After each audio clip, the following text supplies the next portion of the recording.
o nosso amigo que cuida de toda essa parte aqui. Basta entrar no link, acessar.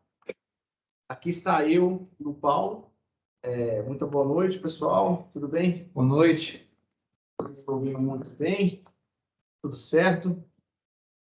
Cá está eu e o Paulo Pedroso. O Paulo é meu sócio, um dos estrategistas aqui da LA também, junto comigo. Estamos aqui para conversar um pouco sobre esse contexto que estamos passando, sobre esse momento e, principalmente, para a gente entender como que isso pode influenciar nos nossos investimentos, naquilo que já temos, nos novos aportes, nos projetos e assim por diante, né? A gente sabe que a gente está numa democracia muito sanguínea, né, Paulo? Polarizada, né? Polarizada. O clima de paixão, de fato, ele pertence ao ser humano em momentos como esse. Mas aqui a gente vai tentar ter uma conversa racional, porque quando a gente fala do nosso patrimônio, a gente fala de algo muito importante. E é algo que precisa ter um lastro, precisa ter um embasamento. Nosso trabalho aqui é tentar levar um pouco de racionalidade, olhando para os momentos, para os cenários, tirando toda a espuma que está ali em volta dos discursos, das narrativas e assim por diante. Tá? Primeiro, eu queria agradecer a todos aqui que estão aqui nos ajudando a organizar esse momento e dizer que a gente vai fazer aqui de uma forma bem simples, bem rápida. A gente vai abordar 5 pontos que levantamos e que a gente acredita ser fundamental o investidor ter atenção nesse novo governo que teremos aí a partir de janeiro de 2023. Domingo foi o resultado das eleições. Luiz Inácio Lula da Silva, o ex-presidente Lula, o futuro presidente Lula, foi eleito para um 3º mandato. 5ª vitória do Partido dos Trabalhadores enquanto governo federal. E a gente está falando de uma figura muito conhecida. Acredito que todos conheçam, todos sabem do que se trata. Todos sabem do que foi o governo Lula, quais são os seus pensamentos, de toda a sua história, passada, recente também, enfim. Tudo isso torna a nossa conversa aqui mais importante. Pela primeira vez no Brasil, a gente tem um candidato que ele volta à presidência. Aconteceu lá atrás com Getúlio Vargas, mas foi um outro momento, um outro contexto, onde nós não tínhamos, de fato, uma democracia representativa, mas o que a gente vai presenciar é um fato inédito.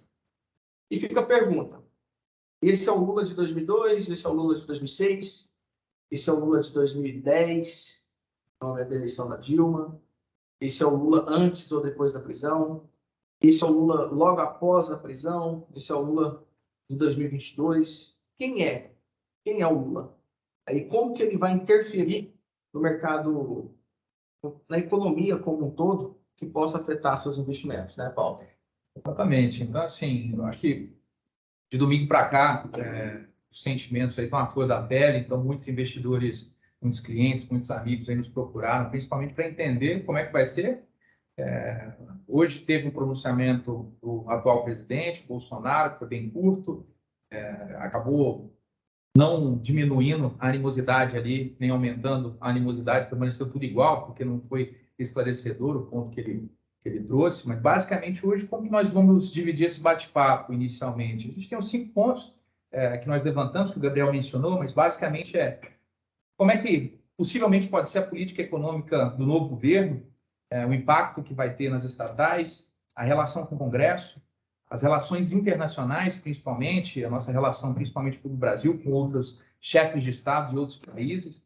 E, por último, os setores econômicos ali possivelmente podem ser beneficiados. Então, fiquem à vontade, no decorrer de cada ponto aí, vocês fazerem perguntas pelo chat, que no decorrer do bate-papo a gente vai respondendo na medida do possível. Mas a ideia principal aqui é esclarecer um pouco, passar um pouco da nossa visão enquanto um escritório de investimentos, principalmente para trazer tranquilidade e o máximo de informação, que é o nosso compromisso, o compromisso que temos aqui hoje com os nossos clientes e com os nossos parceiros. O Alex ele vai estar acompanhando, assim que surgirem perguntas, Alex, por favor, vai mandando aí para a gente.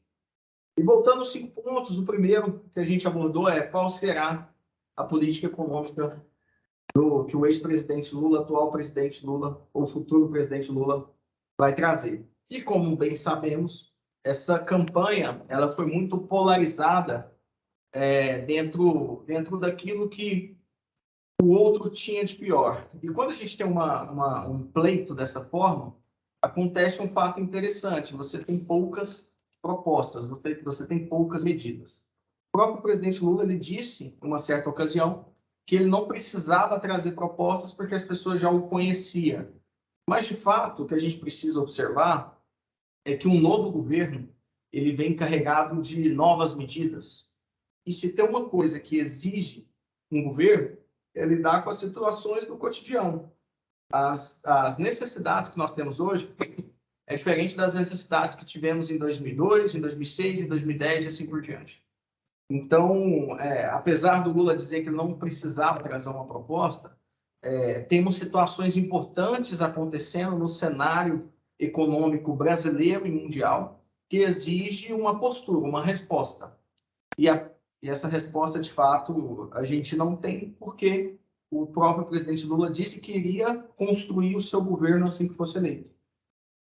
Então, provavelmente, ele está fazendo isso nesse momento, reunido ali com as principais pessoas que formam o seu governo, e está decidindo qual será o caminho que ele vai tomar. Pelo menos é o que ele disse, que ele ia decidir após as eleições.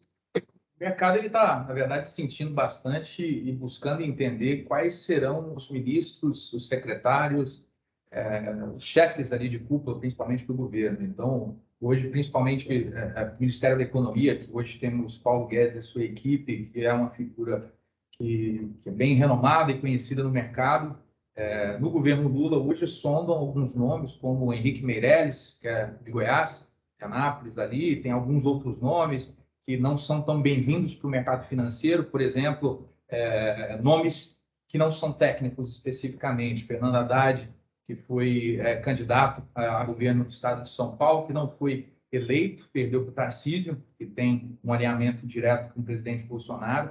E isso nos mostra, principalmente, que o mercado está altamente polarizado. Você teve uma eleição aí com uma diferença pequena de 2 milhões de votos. Isso nos mostra que o atual presidente, o presidente eleito Lula, ele não vai conseguir fazer exatamente o que fez nos primeiros governos, né? Onde tinha maioria. Hoje, na verdade, o centro-direita e direita, ele faz maioria no Congresso. A política econômica vai depender muito do nome, do viés da pessoa em que Lula vai considerar e que vai convidar para o Ministério. E, basicamente, a gente tem duas opções. Ou o presidente Lula vai indicar um candidato, ou melhor, um ministro político, e aí o Paulo citou o Fernando Haddad, mas tem a conversa também sobre o Mercadante, ou qualquer figura importante e da confiança dele no aspecto político, ou ele possa trazer um nome técnico, como Henrique Meirelles, o Paulo trouxe, mas houve o boato também do Pércio Arida, que é uma pessoa conhecida no mercado financeiro. Então, existem nomes que começam a flertar, e eu acho que essa é a bola da vez, Paulo. Eu acredito que a decisão desse nome vai ser importante. Já deixou subentender o Lula que ele vai dividir o Ministério da Economia em outros ministérios, né? Então, o Ministério da Indústria, assim por diante, planejamento, isso tudo foi englobado e ficava sobre a pasta do Paulo Guedes. Mas eu queria voltar da importância desse nome. Por que é importante você ter um ministro da Fazenda, um Ministério da Economia alinhado ali com os princípios básicos da economia, ou melhor, da contabilidade, eu costumo dizer. Assim como a nossa casa ou qualquer empresa, o governo tem ativo e passivo. E, de fato, o mercado importa muito pouco com como o governo vai originar os seus passivos. Muito pouco, vírgula, desde que esteja alinhado e dialogando com os seus ativos.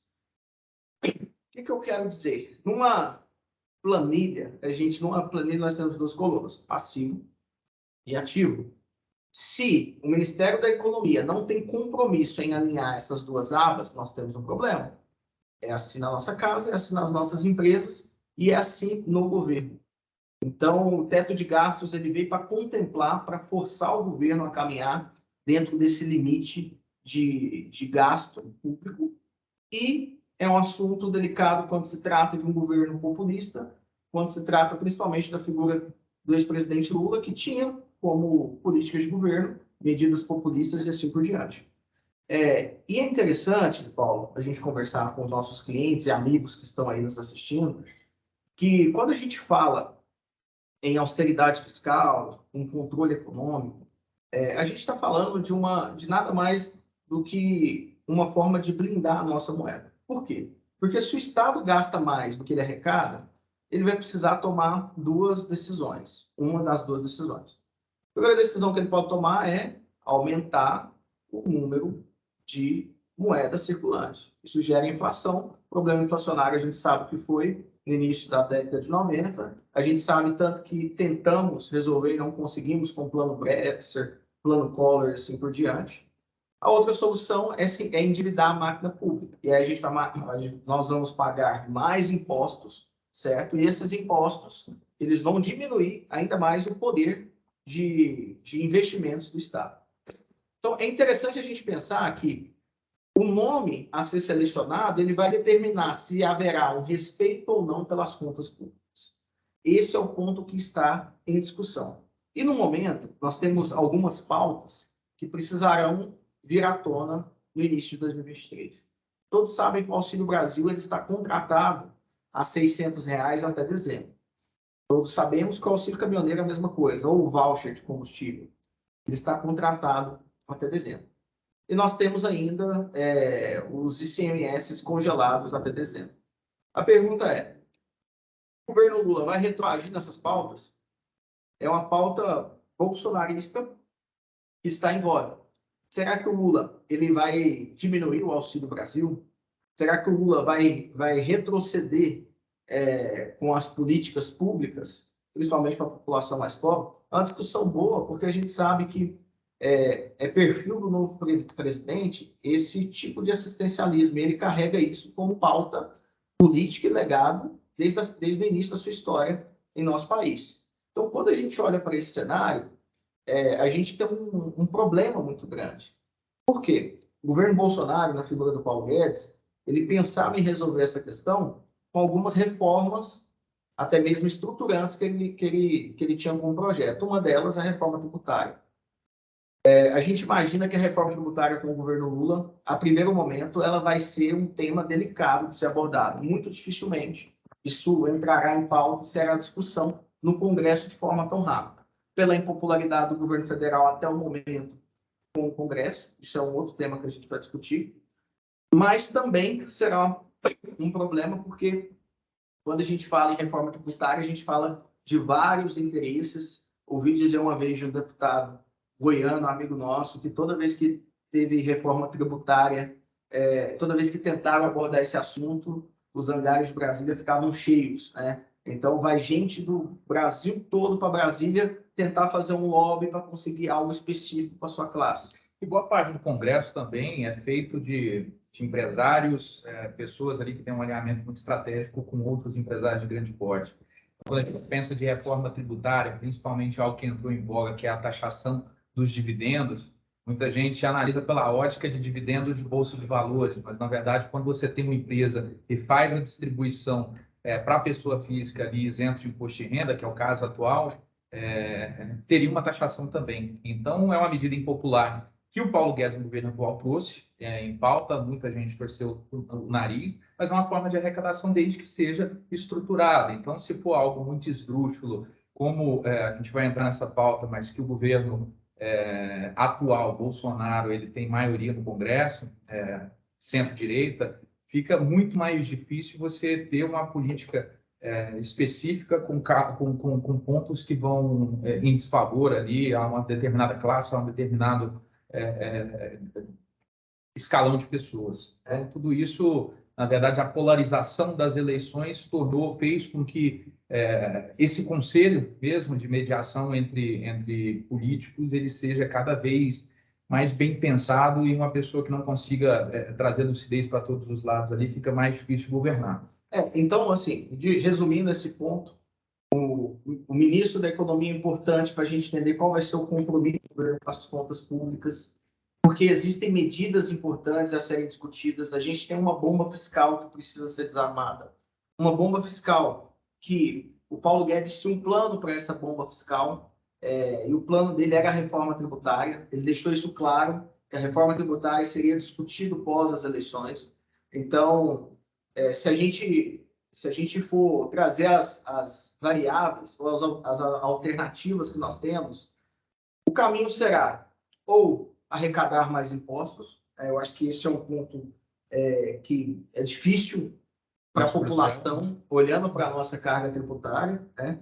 Um outro ponto que é importante a gente discutir, que pode vir em pauta, é a redução de despesa, e a gente sabe que essa não é uma prática do governo Lula. A austeridade é algo difícil da gente imaginar que ele implemente, ou o furar o teto de gastos, e aí a gente está falando de uma medida que pode ser muito prejudicial, porque isso gera uma insegurança nos investidores quanto ao futuro do nosso país.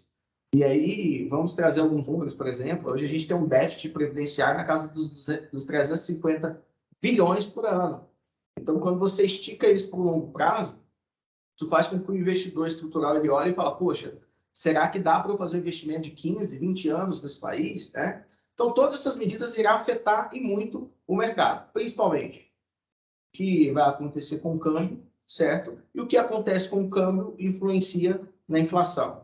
A inflação, a gente sabe que é a doença que ninguém quer, ou é uma doença crônica que a gente não pode deixar lastrar. E infelizmente, na verdade, a inflação tem sido um problema global, né? Não só brasileiro.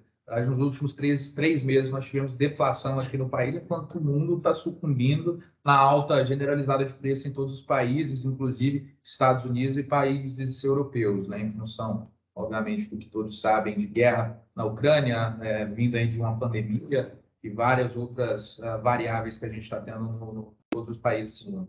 Um outro ponto interessante, aqui indo para o nosso segundo tópico, Paulo, é em relação às estatais.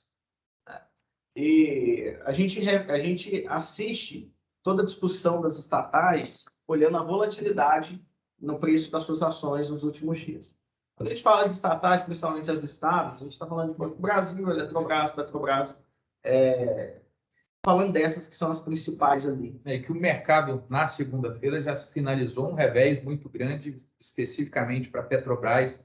Obviamente, é um papel que já tinha subido ali, já estava nas máximas históricas, isso sem contar pagamento de dividendos aí, que foi um recorde atrás de recorde, mas que na segunda-feira acabou caindo quase mais de 10%, chegou a voltar um pouquinho, ficou em torno de 9%, enquanto o Banco do Brasil chegou a uma queda de quase 8% também. Então, isso mostra que o governo Lula ele tem um impacto muito grande nas estatais, principalmente pelo número de empregos ali que são gerados dentro dessas estatais com o objetivo de cabide de emprego de fato. Mas não só isso, a intervenção que normalmente o governo tem com esse tipo de empresa. Então, no caso de Petrobras, já teve vontade, na verdade, o governo acabou entrando na política de preços. O governo Bolsonaro também tentou, mas acabou entrando, colocando a paridade de preços, não conseguindo ali, mudou o presidente. Isso também deve acontecer no governo Lula, exatamente por esses riscos que a gente vem tendo uma queda nesse tipo de ativo, mas que hoje fez com que Petrobras subisse um pouquinho e Banco do Brasil acabou no fechamento positivo também. Ou seja, são variáveis e variáveis que devem mudar de acordo aí com o comportamento do governo inicial, principalmente as falas do Lula e também na expectativa de Bolsonaro entrar em ação e acalmar os mercados. Eu acho que tem um ponto interessante sobre estatal que a gente precisa lembrar, é que ela pode ser uma oportunidade do governo tomar algumas medidas populistas, seja usando os bancos públicos para crédito, seja usando a Petrobras, porque a gente sabe que o combustível é uma commodity presente no nosso dia a dia. Porém, é importante lembrar que quando a gente fala de estatal, existe uma lei criada durante o governo Temer, que é a Lei de Proteção às Estatais, que ela é muito interessante de ser discutida, porque ela coloca o governo numa situação complicada em relação a uma possível interferência na empresa. E por que esse é um ponto importante da gente atuar? Vamos entender qual que é o papel do governo e qual que é o papel dos investidores. O governo tem uma empresa, e essa empresa é dele. e ele precisa fazer investimento. Ninguém obriga o governo a abrir o capital dessa empresa. Ninguém obriga o governo a buscar dinheiro no mercado.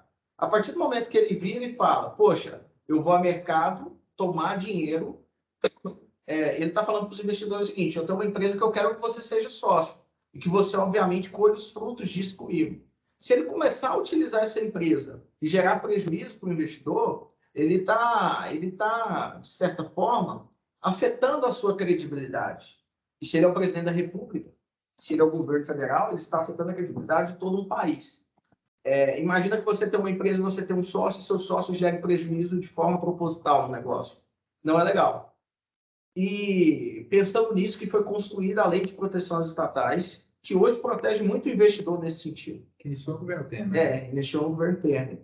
Porém, como que o governo Lula poderia revogar qualquer medida nesse sentido, ou agir de certa forma a prejudicar as empresas? É algo muito complicado de acontecer. O Bolsonaro, vamos lembrar, ele tentou interferir na Petrobras algumas vezes, e ele recuou. Porque a partir do momento que você faz isso, você chove processos no seu colo, e além disso, você afasta a sua credibilidade, que tira o investidor, principalmente estrangeiro. Isso faz com que o nosso dólar, a nossa moeda seja desvalorizada perante o dólar. E um ponto assim, na verdade, qual foi a medida que o Bolsonaro conseguiu para fazer os combustíveis caírem? Foi justamente a medida de reduzir o ICMS. Então, uma vez que ele não conseguiu modificar os preços de forma coercitiva ali, ele utilizou as ferramentas que ele tinha, que era reduzir o ICMS. Isso causou os 3 últimos meses de deflação que nós vivemos aqui no Brasil de forma inédita, né? 3 meses consecutivos. Então, essa conta, em algum momento, ela vai ser paga, provavelmente no próximo ano. Então, a falta de arrecadação de um lado ela tem que ser suprida por outro, porque o gasto, a máquina pública, ela é muito inchada, como todos sabem, e o recurso ele precisa vir. De uma forma ou de outra, ele precisa vir. Mas, como o Gabriel falou, é cada vez mais complicado hoje, no ano de 2022, caminhando para 2023, um presidente sem o apoio de maioria no Congresso ter condições de, pela canetada, influenciar as estatais. Obviamente que, ao longo de anos, como aconteceu no governo Lula, que esteve no poder ao longo de mais de uma década aí, você acaba modificando todo o sistema, mudando peças-chave em cada uma dessas empresas. Mas o que torna muito mais difícil um período curto de tempo, com 4 anos de mandato. E assim, já entrando no terceiro ponto, mas fazendo um link, resumindo os outros 2 que a gente conversou. Primeiro, a gente falou, e até voltando aqui para as pessoas que estão entrando agora, sobre qual será a política econômica. Isso passa pelo nome do ministro. Isso vai determinar se o governo terá compromisso com as contas públicas ou não. Falamos agora das estatais e talvez do anseio do Lula. Isso foi tema de campanha, isso foi promessa de campanha, em interferir nas empresas, mas ao mesmo tempo da dificuldade que ele tem. E isso relaciona com o terceiro ponto, Paulo, que é a relação do governo federal com o Congresso. Quando a gente olha para a relação do presidente com o Congresso, a gente tem uma situação delicada. Porque o Brasil ele já acostumou a fazer impeachment. Em 35 anos, 30 e poucos anos de democracia, já tivemos 2 presidentes impeachmentados. Então, isso nos coloca numa posição ou melhor, coloca o presidente Lula numa posição de muito cuidado quando se trata da máquina pública, quando se trata de seguir aquilo que está determinado por lei, qual é a vontade também dos parlamentares. E na relação do Congresso, a gente tem aí a composição de uma Câmara, a Câmara mais centro-direita desde a democratização, né? E isso coloca o Lula numa posição bem delicada, porque não há alinhamento ideológico. Porém, há muitos deputados que compõem o tal centrão, que obviamente que estão ali e podem, um eventual convite para compor o governo, troca de favores, né? Troca de favores, gostar dessa ideia e começar por que não, acompanhar o governo em algumas pautas. É importante a gente lembrar que quando a gente fala de negociação entre Congresso e Executivo, isso é legal, viu, pessoal? Isso faz parte do jogo democrático. E existem algumas armas para isso, ou seja, existem algumas alguns pontos que a gente consegue negociar entre Congresso e Executivo de forma saudável. Então, trazendo algum deles, e que hoje não tem mais, são as medidas impositivas, né? Então, antes do dito orçamento secreto construído pelo Bolsonaro, para que eu, deputado, tivesse uma medida aprovada, ou seja, eu quero enviar um recurso para uma cidade onde eu tenha capital político, eu precisava da aceitação do Executivo. Hoje existem as medidas impositivas. Então, o deputado ele determina e o Ministério tem que ir lá e executar aquele orçamento para aquela cidade específica. Chama orçamento secreto porque a gente não sabe qual é o deputado que está direcionando o recurso para aquela região. A desculpa dos parlamentares para que esse orçamento fosse secreto é porque eu não gostaria que outra base política soubesse daquele movimento que ele estava fazendo. De certa forma, politicamente faz sentido. Poxa, eu tenho uma base política forte em Acreúna, mas eu envio um recurso importante para uma outra base política em Porangatu. Talvez isso possa me prejudicar com o prefeito daquela região que me aprova. É assim que é constituído o orçamento secreto. O ponto é, o orçamento secreto hoje faz com que as medidas, essas emendas, elas sejam impositivas. O Executivo não negocia mais com o Congresso. Quem não lembra do Michel Temer, que saiu no jornal? Michel Temer liberou 30 bilhões, liberou 10 bilhões, e assim por diante. Hoje, essas medidas impositivas, elas estão garantidas. Então, ela não é mais poder de negociação entre Congresso e Executivo. O que sobra para negociar são outros dois pontos. Um ponto são pautas ideológicas, isso não acontece no Brasil. Poxa, você é favorável de algo A, eu sou favorável de algo B. Vamos alinhar e aprovar os dois? Isso, de fato, a nossa democracia não avançou nesse sentido. E o terceiro ponto, que esse talvez é mais factível, é a incorporação ao governo e a criação de cargos. O governo pode criar quantos ministérios ele quiser e absorver pessoas. E assim, gente, cá entre nós, você assumir uma pasta é muito bom. Você tem cargos, você tem acesso a vantagens dentro do governo. Se você for ministro, você tem fogo privilegiado. Então, de fato, essa pode ser uma arma que o governo Lula pode usar, mas, de certa forma, comprar todo o Congresso com cargos é complicado. Até mesmo as estatais, né? Que comumente elas sempre foram utilizadas para colocar aliados estratégicos. Até mesmo a gente fala muito de Petrobras, porque na mídia ela ficou claramente ali devastada com as políticas de preço, com corrupção e etc. Mas ainda assim a gente tem um Banco do Brasil que hoje está totalmente diferente das últimas décadas. Você tem uma gestão muito mais eficiente, está dando lucros estratosféricos com a gestão atual, mas que é facilmente modificado ali. Se porventura você muda um presidente do Banco do Brasil, você consegue distribuir dinheiro através de crédito com um custo muito mais barato do que em comparação de outros bancos que sejam privados, que é uma forma tanto de utilizar a máquina pública a favor da gestão que tiver ali tomando conta do governo naquele dado momento. Então, são variáveis que, obviamente, se o governo, o novo governo, ele consegue utilizar para benefício próprio, mas cabe à oposição, que hoje representa 50% do país, analisar esse governo, ver se está no caminho das promessas que foram feitas, até porque o governo ele precisa governar para 100% da população, e não só para os 50% que foram eleitos. Então, isso torna cada vez mais difícil ali a governabilidade, a revelia que aquele grupo pode ou não ter. E é bom lembrar que quando a gente fala de Congresso, governo, a gente tem que falar de reformas, mas isso não é pauta, isso é uma pauta distante do governo Lula, apesar que ele vai precisar conversar sobre isso em algum momento. De certa forma, as reformas, principalmente a tributária, são pontos que podem determinar o interesse estrangeiro do investidor estrangeiro pelo Brasil.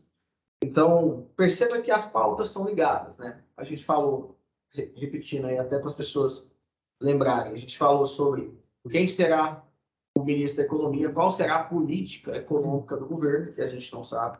Nós falamos sobre o impacto das estatais. Exatamente. E agora a relação com o Congresso Isso vai começando a desenhar um cenário de muita instabilidade em relação aos investimentos que a gente precisa fazer. Aí lá na frente a gente vai dizer como que isso pode impactar alguns ativos ou não. Um outro ponto que é importante para a economia como um todo é, sem sombra de dúvidas, as relações internacionais.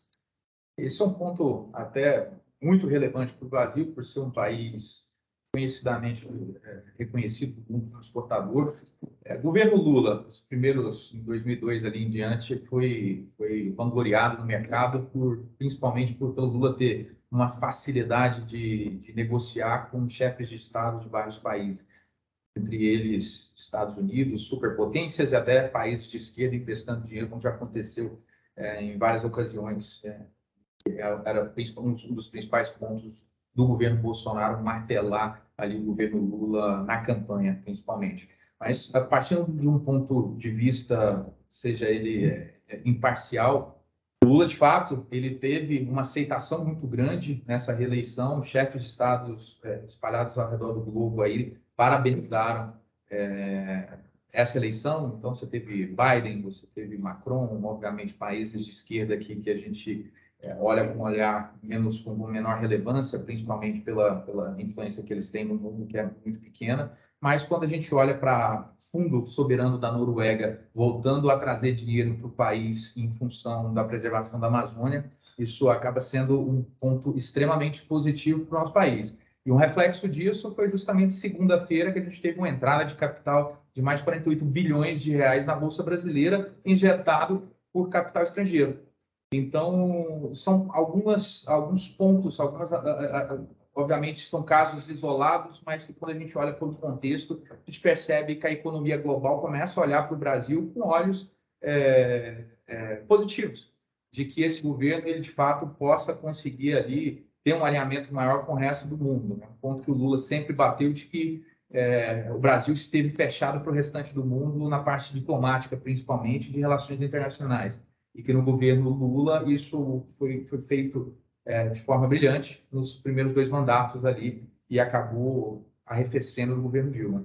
Um ponto de incômodo que nós, como brasileiros, temos em relação aos investimentos obscuros que acontecem em países, principalmente, que têm pouca liberdade democrática.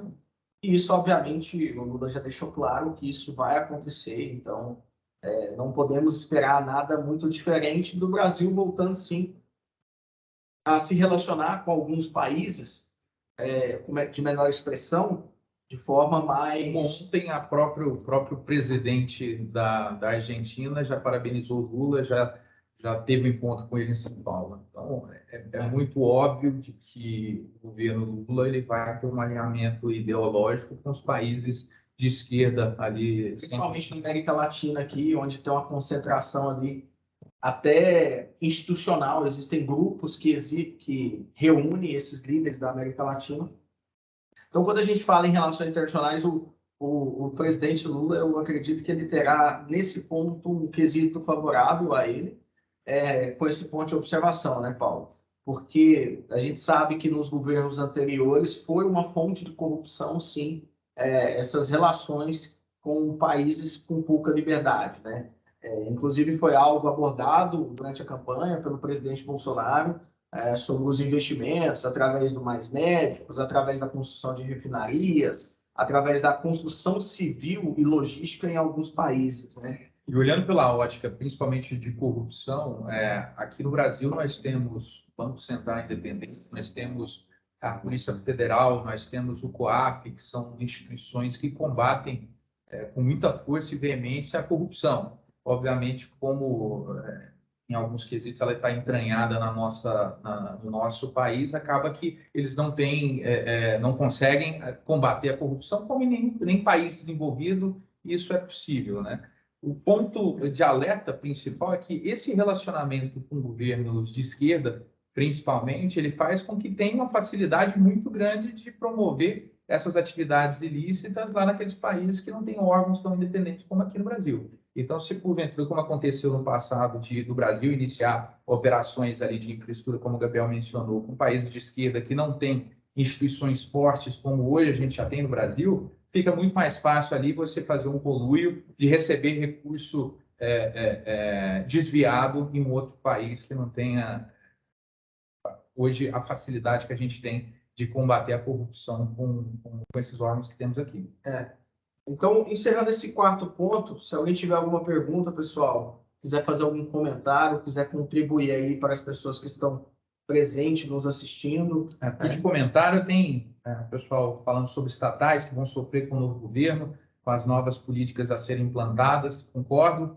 A gente já falou isso várias vezes. Na verdade, o mercado inteiro já está imaginando isso. Tanto é que Petrobras caiu, afundou 10% ali na segunda-feira como uma espécie de retaliação dos investidores ali e aversão a empresas que possivelmente pode ter um dedo do governo, mas que também surgem oportunidades. Eu acho que muita gente pode relembrar aí em período de Covid, principalmente que o Banco do Brasil chegou a bater R$ 24,00, R$ 23,00, recentemente bateu R$ 43,00, sem contar os dividendos. E quando a gente fala de estatais, de políticas internacionais, a gente acaba desaguando para os setores econômicos que serão prejudicados e outros que serão beneficiados. E para isso, eu gostaria de fazer, antes da gente comentar, Paulo, uma contextualização de qual é o cenário que nós vivemos hoje. Primeiro, uma contextualização política econômica global. A pandemia, ela potencializou uma inflação através de duas pontas. Vamos lembrar, pessoal, a inflação é o aumento do preço das coisas. É um índice que mede o aumento do preço daquilo que faz parte do nosso dia a dia. E a inflação, ou seja, o preço dos produtos aumentam, basicamente de duas formas. Ou por uma escassez de oferta, ou por um excesso de demanda. Ou seja, muitas pessoas querendo algo faz o preço subir, as empresas produzindo menos aquele produto faz o preço subir. Na pandemia aconteceu as duas coisas. Durante a pandemia a gente começou a diminuir o número de produção no mundo inteiro, né? Devido às medidas de isolamento para combater a Covid. E, paralelo a isso, nós tivemos também um excesso de liquidez. Então, a gente teve um despejo muito grande de capital na economia, não só no Brasil, como no mundo todo. E o ponto, na verdade, é que esse despejo, né, Gabriel, de dinheiro é dinheiro sendo impresso, né, pelos governos. Então, é o governo simplesmente imprimindo mais reais, mais dólares, enfiando na economia. Acho que todo mundo deve ter visto aí que o carro dobrou de preço, que os imóveis dobraram de preço, e de forma irracional, né? A gente sabe que isso em algum momento iria estabilizar. Na verdade, o que a gente vem analisando de alguns meses para cá, principalmente com esses momentos de deflação, que a tabela FIPE, que mede a média das comercializações de veículos no país, de 4 meses para cá, ela vem caindo constantemente. As construtoras que vinham lançando prédios na economia real e vendendo tudo no mesmo dia, porque o juro estava barato, principalmente, isso já não está mais acontecendo. E a gente olha muito pela ótica de macroeconomia, principalmente. Então, quando você tem juro baixo, como a gente teve no Brasil, no período de pandemia que o Gabriel mencionou, que o grande objetivo era estimular o consumo, que estava todo mundo preso em casa, a gente diminuiu a taxa básica de juros para 2%, estimulando a economia. E esse ponto, Paulo, que é o ponto que a gente estava trazendo, que é interessante a gente conversar. Por quê? Quando a gente fala dos setores econômicos e fazendo essa contextualização, a gente teve uma forte influência da inflação e a gente viu o preço de carro subir muito. E o que o Ocidente percebeu? Que não dava para ele ficar dependente do Oriente em algumas cadeias produtivas. Então, de repente, eu preciso de vacina e a vacina ela tem um insumo que é da Índia e tal, um outro insumo desse produto está na China e o tipo de carro só tem em Taiwan. Então, o Ocidente olhou e falou assim, poxa, eu preciso trazer um pouco para cá. Eu não posso ficar dependente disso. Esse é o risco da globalização. Isso começou a pautar, inclusive, conversas entre ministros da economia do mundo todo. E quando a gente olha para esse cenário, para essa reorganização das cadeias produtivas, ou seja, para a gente modificar o local onde as coisas serão produzidas e trazer um pouco daquilo para o Ocidente, daquilo que há no Oriente Forte para o Ocidente, o Brasil ele tem um espaço muito privilegiado, porque ele possui energia barata, porque ele possui povo, porque ele possui território, porém ele precisa se organizar e precisa ter algumas medidas que o governo precisa trabalhar para atrair esses investimentos. Mas, de certa forma, quando a gente fala em industrialização ou reindustrialização, a gente está falando de um ponto que pode ser favorável, sim, nos próximos anos, olhando esse contexto global. Paralelo a isso, é importante a gente enxergar, no nosso dia a dia, setores como varejo e educação, como setores que podem ter algum tipo de resultado positivo com as políticas que venham por aí. Até um ponto, puxando um gancho aqui do que o Gabriel está dizendo, por que a gente analisa dessa forma, analisando principalmente o varejo, por que ele pode ser beneficiado? Até respondendo uma pergunta aqui do Felipe, que perguntou que nesse cenário, a Bolsa Brasileira está relativamente barata, mas pode ter influência principalmente nessa transição. Onde investir, então? De fato, a gente concorda que a Bolsa Brasileira está sendo negociada com múltiplos muito abaixo em comparação a outros países emergentes. Então, quando a gente olha muito para o setor, não vamos entrar aqui no detalhe de ativos específicos, mas falando um pouquinho do setor de varejo, um dos principais pontos que o presidente Lula ele deve fomentar é o aumento do salário mínimo. Então, quando você pega a base da população brasileira hoje que ganha o salário mínimo, aumentando o poder de compra dessas pessoas, obviamente eles vão para lojas ali de varejo para aumentar o consumo. Consequentemente, esses setores eles devem se beneficiar. O ponto negativo que vai contrário a essa questão é porque a gente está com uma taxa de juros muito alta, uma das maiores aí do mundo, em 13,75, que faz o efeito inflacionário, uma pressão inflacionária contrária. Enquanto a gente tinha juros muito baixos de 2%, isso fez com que houvesse um aumento do consumo, a taxa Selic em 13,75, ela traz um efeito intimamente contrário, e que hoje a gente ainda não está sentindo na economia real o peso de ter uma taxa de juros tão alta. Há um estudo de que normalmente se toma em torno de 18 meses para que a economia real, ou seja, nosso dia a dia, seja impactado por essas mudanças na taxa de juros. Ou seja, hoje a gente está sentindo o efeito ainda daquela alta de juros ali de 7, 8, 9%, e não uma taxa de juros de 2 dígitos. Mas que, num cenário atual, com uma política econômica que deve ser perpetuada pelo governo Lula, setores, como o Gabriel mencionou, que devem se beneficiar. Varejo é um deles, por essa razão, aumento do salário mínimo, aumento do poder de compra da grande parte da população brasileira. Você tem o educacional, principalmente, você tinha ali FIES e ProUni, que estimulava empresas do setor, obviamente o governo financiava com taxas bem mais em conta para que as pessoas ali que não tivessem recursos pudessem acessar faculdades, e você tem também o setor de construção civil, que a gente faz uma análise principalmente pelo número de empregos gerados, né? Aqui no estado de Goiás nós somos um estado muito forte no agronegócio, então você pega fazendas, grandes latifúndios aí, 50 mil hectares, 10 mil hectares aí, que empregam pouquíssimas pessoas, porque você tem muita tecnologia embarcada.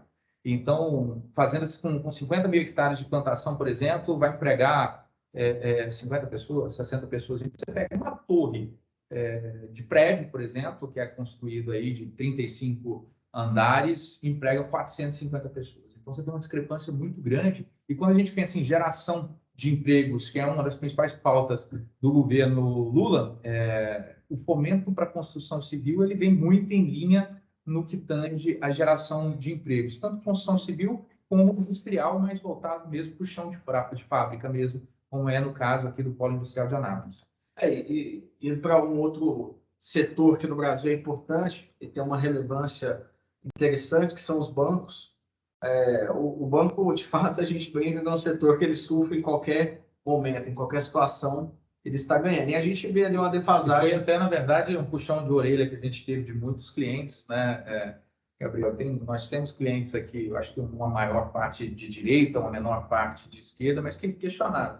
Qual que é o posicionamento dos bancos? Normalmente, os bancos eles foram a favor do Lula. E quando a gente fala nesse posicionamento, a gente não está falando de banco em si, mas sim de banqueiros, né? Então, da alta cúpula dos bancos, normalmente eles são a favor do governo Lula, porque justamente em 2002 e nos 2 mandatos do Lula, os bancos, eu acho que nunca viram e nunca geraram tanto lucro como aconteceu, mas que não é um viés totalitário em que todos que têm relacionamento com a instituição financeira têm a mesma ideologia também. Então, isso é muito pulverizado, como foram as eleições. E é bom lembrar o que é o negócio bancário, né, Paulo? O que o banco faz, basicamente, acho que a gente já, quem é cliente, nós já ouviu muito sobre isso. O que o banco faz é conectar o dinheiro de quem tem dinheiro excedente a quem precisa, né? Então, o banco empresta muito pouco capital próprio. Basicamente, o que ele faz é pegar o dinheiro do investidor e usar esse dinheiro para emprestar para outra pessoa. Então, essa relação, ela acaba que surfa bem em qualquer momento. E hoje, o momento que nós estamos, até finalizando aqui os pontos e entrando num cenário de contexto macro e falando um pouco mais de ativo, de posição, quando a gente olha o momento em que estamos, onde a curva de juros, ou melhor, onde a taxa Selic, não a curva de juros, ela chega no seu ápice, inicia um ciclo de maturidade e a inflação começa a sofrer e a distância entre juros e inflação faz o que a gente chama de a boca de jacaré, porque a inflação começa a cair, os juros começam a estabilizar. Nesse cenário, a gente começa a ter um alto juro real.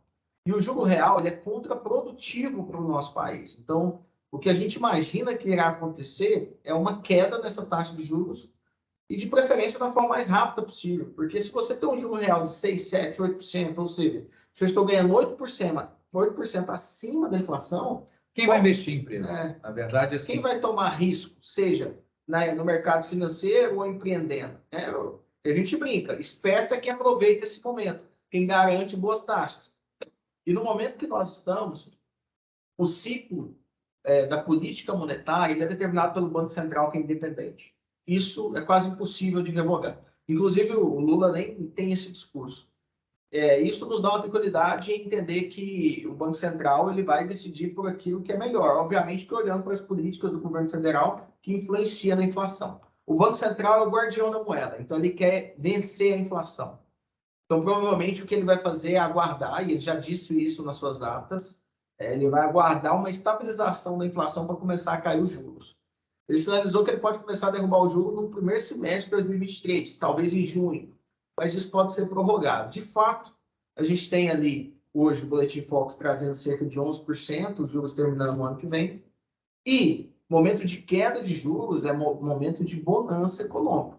Essa dificuldade que o Paulo comentou, que os juros traz, o inverso é a verdade. Então, quando os juros começar a cair, isso começar a refletir na economia, talvez 2024, início de 2025, a gente pode ter um bom momento econômico. Isso independe do governo. Volto a dizer, política monetária hoje no Brasil é independente e ela independe se o governo Lula quer assim ou não. E entrando até assim no último tópico, na verdade, a gente já falou aqui de algumas oportunidades, de alguns setores que têm oportunidades, outros que já não são tão bem quistos ali como as estatais, que possivelmente pode ter um prêmio de risco complicado ali para o investidor. Mas quando a gente olha essas oscilações que nós temos na taxa de juros aqui no Brasil, Selic em 13,75, está muito parecido ali com o nível de governo Dilma, que a gente chegou a Selic de 14,25. E, obviamente, a expectativa, a depender aí da política econômica, é que os juros caiam no futuro, que a inflação ela entre ali num patamar que seja saudável, a não ser que o governo crie algo muito esdrúxulo e que vá totalmente em direção oposta ao que o governo Bolsonaro trouxe para o nosso país. Mas o que a gente traz de oportunidade, principalmente?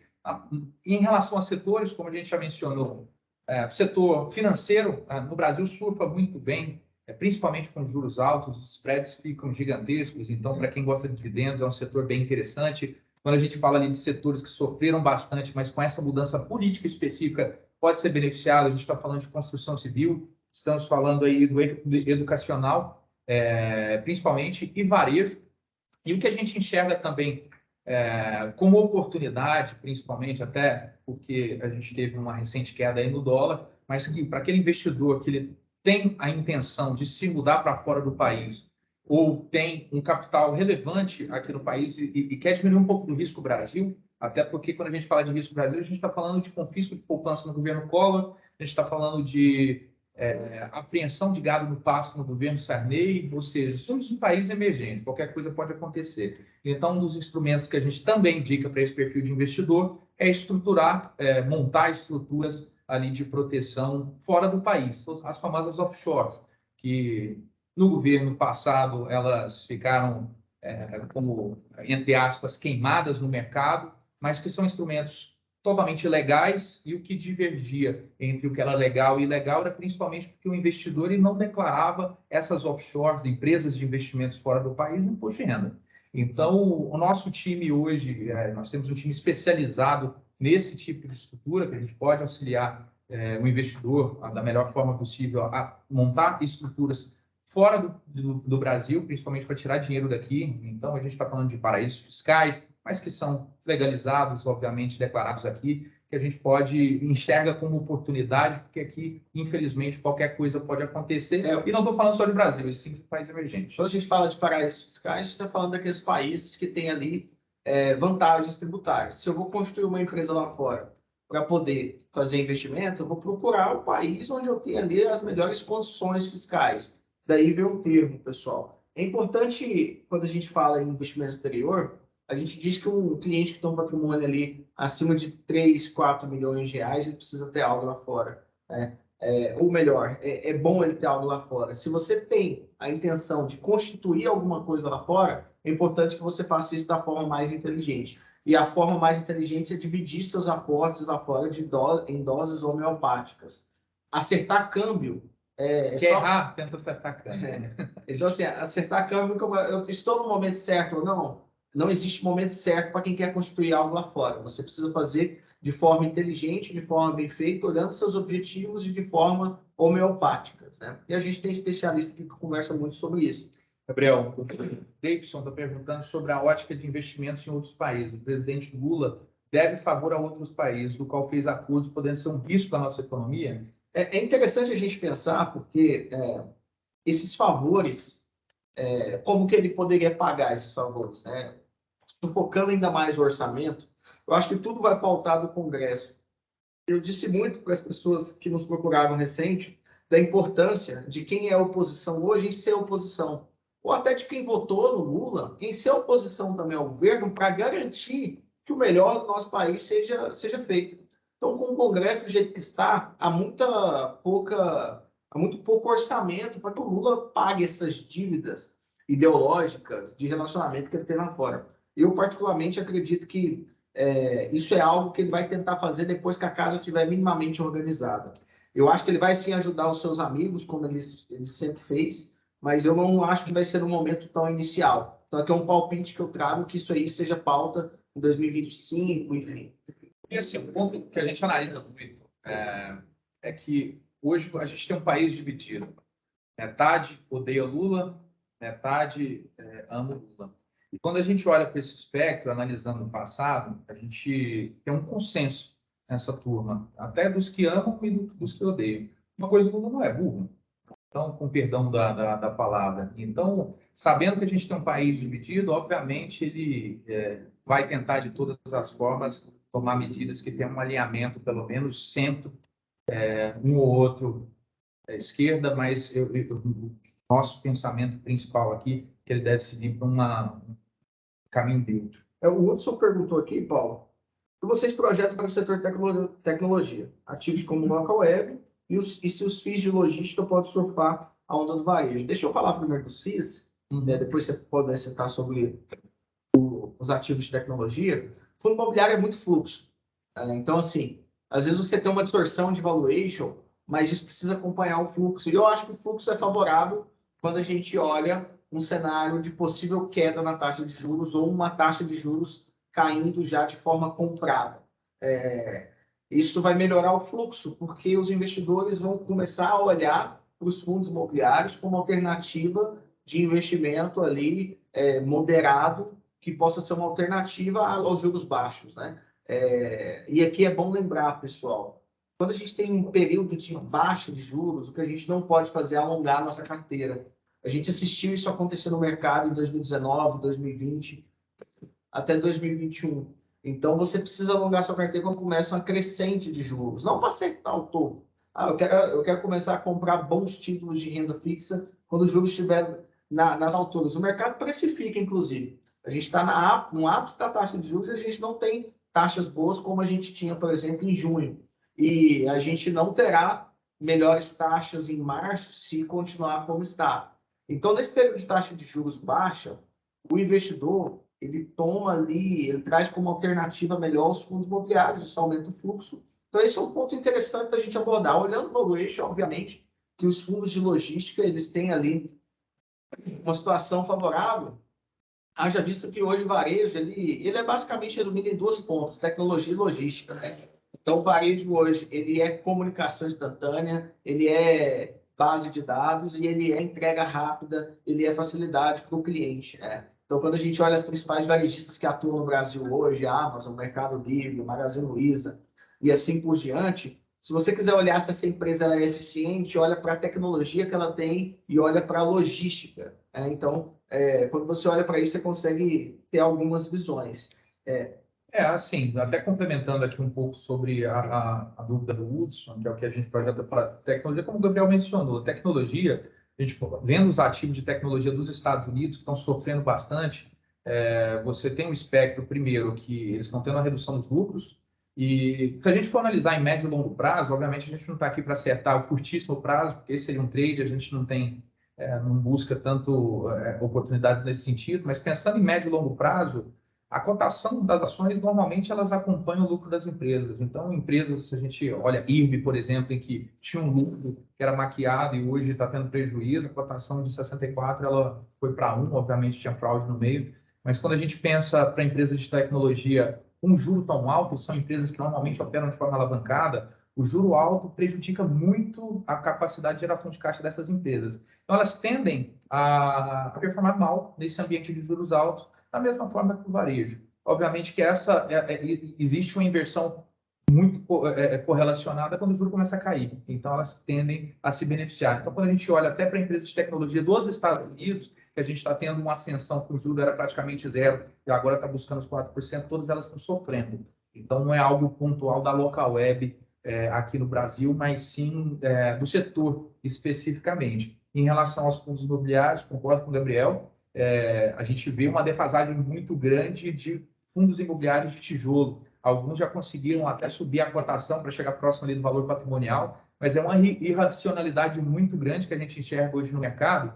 Se você pega aqui em Goiânia, por exemplo, Goiânia Shopping, que faz parte de um fundo imobiliário da MOL 11, por exemplo, da BR Malls, perdão, que se a gente for lá fazer uma proposta para comprar o prédio, supondo que ele esteja valendo ali 50 milhões de reais, por exemplo, 100 milhões de reais, quando a gente olha para o fundo imobiliário, aquele fundo que é dono do Goiânia Shopping, ele está sendo negociado 20% abaixo, 15% abaixo.